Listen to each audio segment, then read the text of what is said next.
அண்ணன் திருமாவளவன் அவர்கள் முதலமைச்சர் ஐயாவை போய் சந்திக்கிறாங்க. சந்திங்க. முதலமைச்சரை சந்திச்சு என்ன சொல்றாங்க? அவர் கார்ல போனாரா? இன்னைக்கு பல வீடியோ நாம பாக்குறோம். தனியார் தொலைக்காட்சி நிறுவனம் பல வீடியோ போட்டு காட்டுறீங்க. அந்த டூ வீலர்ல கார் அடித்தது மிக தெளிவாக, தெல்ல தெளிவாக நமக்கு தெரியுது.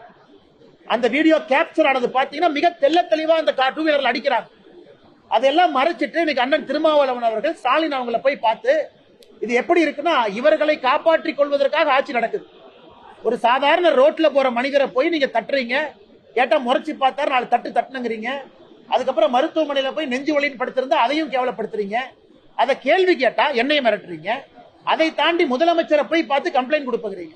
அதுவும் திருமாவளவன் பத்திரிகையாளர் சந்திப்புல என் பேரை இழுத்து நான் தான் இதற்கு பின்னாடி இருந்தங்கிறார். அந்த டூ வீலர் காரர்களுக்கு தெரியாது, யாருன்னே தெரியாது. நான் சாமானிய மனிதனாக குரல் கொடுக்கின்றேன். என்னை போல நீங்களும் குரல் கொடுக்கிறீங்க. ஆனால் திருமாவளவன் அவர்கள் இதெல்லாம் விட்டுட்டு நாகரிகமான அரசியலுக்கு வரணும்.